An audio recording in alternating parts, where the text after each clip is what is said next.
Assalamualaikum. Welcome to the Sehat channel.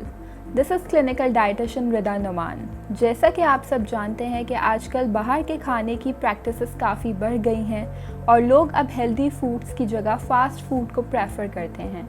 अगर आपने हमारे चैनल को सब्सक्राइब नहीं किया तो अभी सब्सक्राइब कर लीजिए और बेल आइकन को प्रेस कर दीजिए.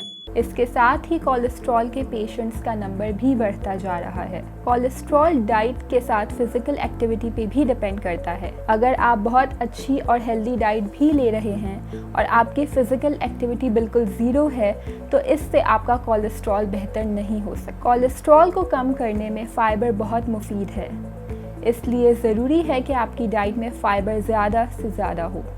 फ़ाइबर नेचुरली फ्रूट्स और वेजिटेबल्स में मौजूद होता है, इसलिए इनका ज़्यादा से ज़्यादा इस्तेमाल मुफीद है.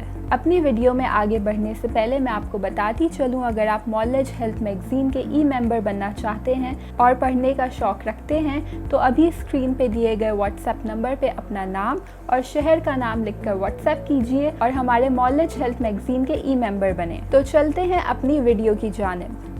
डाइट प्लान के हवाले से मैं आपको ये बताना चाहूँगी कि ऐसे मरीज़ सुबह नाश्ते में एक अंडा ले सकते हैं. ये एक मिथ है कि जर्दी कोलेस्ट्रॉल बढ़ाती है.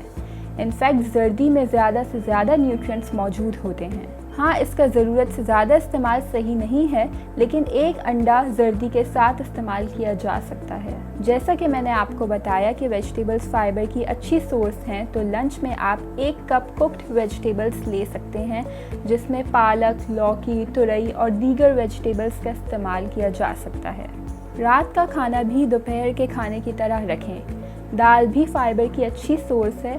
आप मसूर या चने की दाल इस्तेमाल कर सकते हैं, लेकिन उसमें ऑयल का तड़का अवॉइड करें. दूध और दही लो फैट में इस्तेमाल करें.